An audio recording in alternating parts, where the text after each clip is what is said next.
Today, I'm going to be giving you 5 different keys to stop procrastinating and stop being so freaking lazy. And this is big because we all know it's like life is very simple. Success, whatever success means to you in your life, it's very, very simple. All you have to do is take action. The only problem is we're not taking as much action as we should be. And so when I always tell people, I'm like, hey, do you know what you need to do to be successful? 95% of the time, somebody says, yes, I know what I need to do to be successful. I'm like, well, why are you not doing it then?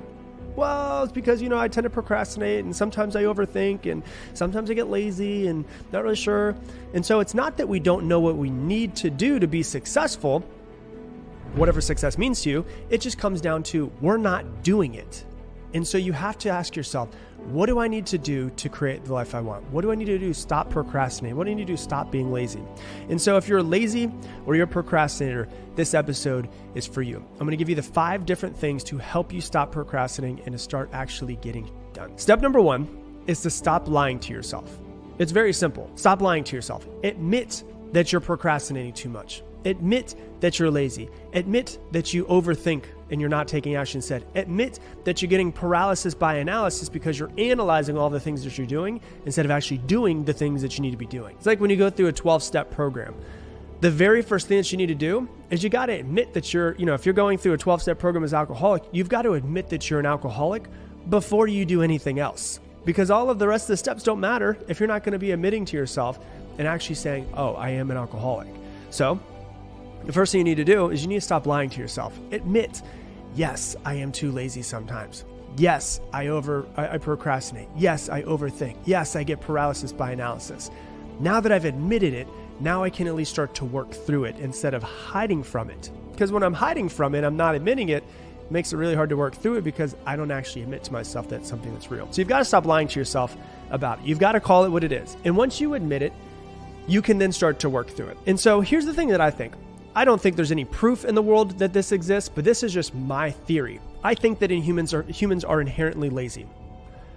I just do. I think most humans are inherently lazy. And I think it comes from our ancestors. Because if you think about this, if it's a hot day outside and our ancestors are in the middle of the Serengeti and it's really hot, there's only 2 real times that they're going to be doing a lot of stuff. That's in the morning when the sun first comes up and it's still kind of cool and all of the animals are running around and they're up and awake. And that's when our ancestors would go out and they would hunt and they would forage. And then they would have it at sunset as well when it was cooling down again. They wouldn't be doing it when it's 110 degrees Fahrenheit outside. They'd be doing it when it wasn't the hottest and it wasn't taking the most from them. And so what were they doing throughout the rest of the day? I have the theory that they were probably just hanging out under a tree in the shade, doing whatever it is they need to do, eating the food that they got this morning, taking care of their family, putting the stuff together that they need to. And when they were doing the most was usually in the sunset and sunrise. So the majority of their time was probably spent doing not a whole lot, doing a few things, getting some stuff done under the shade of a tree or whatever it was. But the majority of their work wasn't happening then. And so I think that as a human, we probably have built into us trying to find the path of least resistance, trying to get out of things, trying to not work as much. And so when you take a human, thinking that our ancestors 100,000 years ago were probably hanging out under the trees and just chilling and being lazy during the middle of the day, and now you have a human, you, me, where we're sitting there and we're like, well, now I've got to get work done. I've got to be productive throughout the day. Maybe we've just got to come to the realization that we are inherently lazy. Now, just because we're inherently lazy does not mean that we can't take action, but we just have to admit, hey, maybe we'll just take full acceptance. I won't blame anything externally anymore. I won't talk about how it's this person's fault or this person's fault or this person's fault why I'm not taking action. I will just say, you know what? I'm a human. Humans are inherently lazy. I'm not going to be lazy forever. I admit it. I'm going to work through it. I'm going to take full acceptance. But now I'm going to actually try to go through and create something with myself. So the first thing that I want you to do is just freaking admit to yourself. If you're lazy, call it what it is. If there's an elephant in the room, call out the elephant. The elephant in the room is we're lazy. So cool, you're lazy. Now we can go through and we can actually start working through it. So that's the first step. Step number 2 is to take your goals and to start to make them more bite-sized. Make them easier to digest. Like if you have a big, huge T-bone steak in front of you, you're not going to take the entire steak and throw it in your mouth. What are you going to do? You're going to take the steak and you're going to make bite-sized pieces, and then you're going to chew on those pieces to make the pieces even smaller so that your body can digest it. And so one thing that I find that's really interesting about humans is that we'll look at like our 5-year and our 10-year goals. And we'll be like, I want to be worth $10 million and impact the world on this scale and have this and this and have traveled all over the world within the next 10 years. And we look at those goals, and sometimes those goals are so big. And believe me, I love shooting for big goals, and I do think there is value to doing so, but there's more value in making it bite-sized. And the reason why is because when you look at those 10-year goals, they can seem so far away and they can seem so big that it's actually more demotivating than motivating. And so the thing that I think that you should do is take your goals and make them more bite-sized. You're not going to eat the entire steak at once. You're going to have little teeny tiny bite-sized pieces of that steak. And so I'll give you an example, right? I used to train a lot of sales reps. By the time I was 24, I trained over 2,000 sales reps. Almost every single sales rep that came into my office wanted to make $100,000 in a year because they had never made $100,000 in a year. And so when they look at that, they're like, okay, I want to make $100,000 this year. Cool. Well, what does that mean for this week? That's what's most important. And then what does that mean for today? How many phone calls do you need to make today? So it's good to have big goals and stuff to shoot for. That can be fun. But if you look at $100,000 and that $100,000 is 365 days from today, that can be demotivating. And so what you do is you take your goals, that $100,000 that you want to make this year, and you say, okay, well, if I take that and I divide it by, 12, which is 12 months, which I can literally divide it by 12 months, that's about a little bit over 8,000. I think it's $8,333 a month is how much you need to make. Okay, that's a little bit more bite-sized. So that comes out to about $2,075 a week that I need to make. Okay, cool. Well, what would I have to do as a sales rep to make $2,075 this week, or whatever it might be whenever I do the math, right? And this is off the top of my head, so math isn't perfect in here. But you start to actually take that year-long goal and go, what do I have to do this week? What do I have to do today? And so if you look at it, you're like, okay, based off of my numbers, based off of my closing percentage, based off how many people say yes, how many people say no, I have to make 100 calls this week. Okay, I work 5 days this week, so that means that I need to make 20 calls today. So I don't want you to focus on the $100,000 you want to make. All I want you to focus on is the 20 calls today. And to make it even more bite-sized, I don't even care about the 20 calls today. I just care about the next call you need to make. That's it. And so now you're looking at, realize how much easier this makes it on you. Instead of focusing on $100,000, you're focusing on one phone call. And then when you're done with that phone call, you're focusing on the next phone call. And then when you look at that phone call, you focus on the next phone call. And so you take these big, huge, lofty goals and you make them bite-sized, because sometimes you're lazy or you're procrastinating because your goals are just a little bit too big and they're too far in the future, and it's not motivating to go and search for something and to work for something that's that far ahead. You got to get something right now that's immediate, that's bite-sized, and that's easier to digest. So number 2 is to take your goals and make them bite-sized. Number 3, the third thing is to find your why. Why do you want to do whatever your goals are? Why do you want to take action? Because if you don't know the why behind what you're doing, I'm going to be honest with you, it's going to be very hard to motivate yourself to also do it as well. My very first mentor, burned this into my head.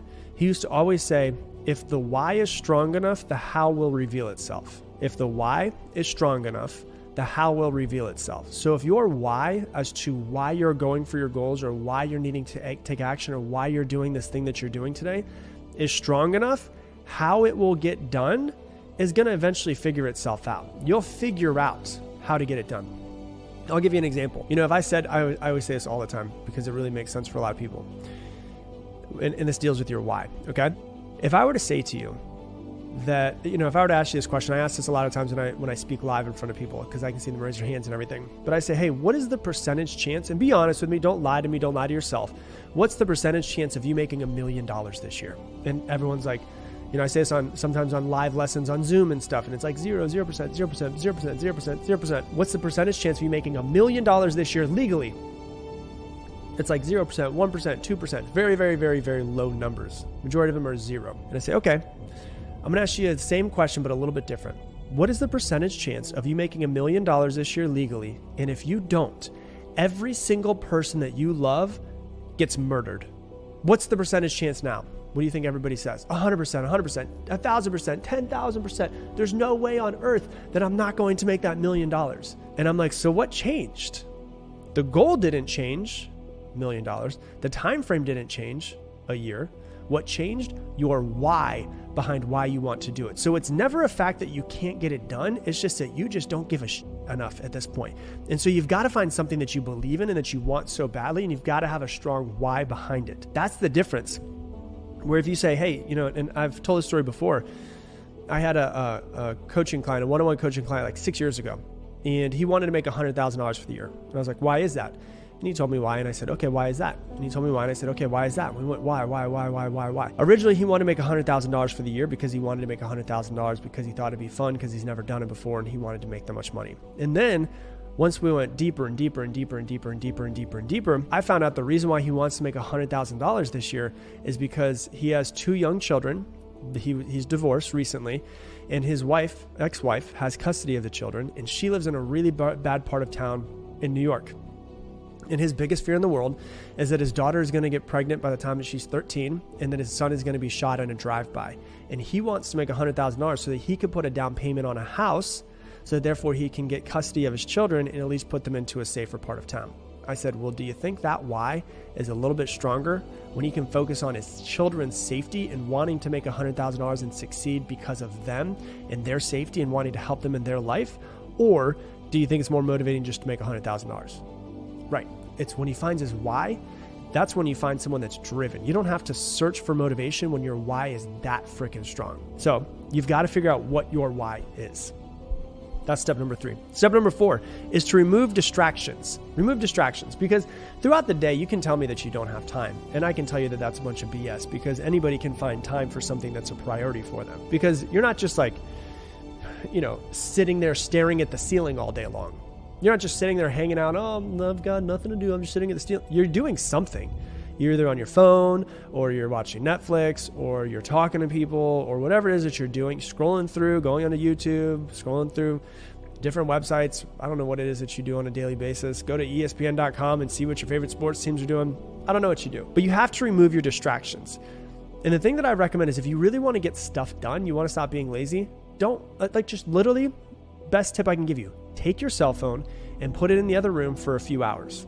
Don't allow yourself to go onto Facebook. Don't allow yourself to go onto social media and have no other options but getting the things done that you need to get done. You have to remove all of your distractions. Turn off all of the notifications on your computer. All of them. Like if you send me a message, if you were to text me right now, there'd be no way for me to know until I pick up my phone later on down the road and actually open it and unlock it with Face ID. Like my phone does not light up with text messages. The only way that you can get a hold of me is if you call me. That's when my phone lights up and tells me. And so you've got to remove all of your distraction. You got to remove all of your notifications. You've got to let somebody know if you're working from home because of all the stuff that's happening. Tell your significant other, wife, children, whatever it is, whoever lives with you. When I put this sign on the door and it says this, don't knock, don't come in, give me time until I'm done. You can text me and I'll see the text a little bit later. And what you do is you actually dedicate time to being ridiculously centered and productive versus just trying to get things done throughout the day. And then a notification comes through, and then a phone call comes through, and then an email comes through, and this comes through, and that happens, and this happens, and someone comes in and wants to talk to you, all of that stuff. When this sign is on the door, do not answer or do not come in through my door. If you work in an office with a whole bunch of other people and it's open floor plan, put your headphones on. And people need to know around you, hey, if my headphones are on, that means don't come talk to me unless it's an emergency or something extremely urgent. And so you have a way for people to know, oh, Rob's working, I can't interrupt him right now. Oh, she's doing this, I'll talk to her a little bit later. I'll make sure I make a mental note of it, I'll talk to them later. You've got to have some way to have non-distracted time to work on things that need to be done. Whatever that looks like to you, that's for you to figure out. And so that's number 5. Number 4 is to remove distractions. And number 5, just please do this. You've heard me talk about it so many times you've been listening to this podcast. The Pomodoro technique. Work for 25 minutes, take 5 minutes off. Work for 25 minutes, take 5 minutes off. Work for 25 minutes, take 5 minutes off. I don't need to tell you the science behind it, but I will tell you it has been proven the most effective way to use the human brain to be the most productive is to have one task that you're doing for the next 25 minutes and you focus on that one task and that one task only for 25 minutes. And then you take 5 minutes off and you just chill. You just, hang out outside, look at the blue sky, go for a walk, whatever it is that you need to do that is completely opposite from getting the work done. And then after 5 minutes, you go back in and get the work done again. What I always recommend is have a pen and paper next to you, blank notepad, and anything that pops up into your head, Because usually what happens is as we're working, we have something pop into my head and we're like, oh my God, I got to do this. And then we open up a tab and we start working on something for a minute. Whatever pops into your head in the time that you're working for those 25 minutes on one task and one task only, just write down on your notepad. You can get to that later and allow your brain to release the thinking about that thing so your brain can focus on the one thing that you're working on right now.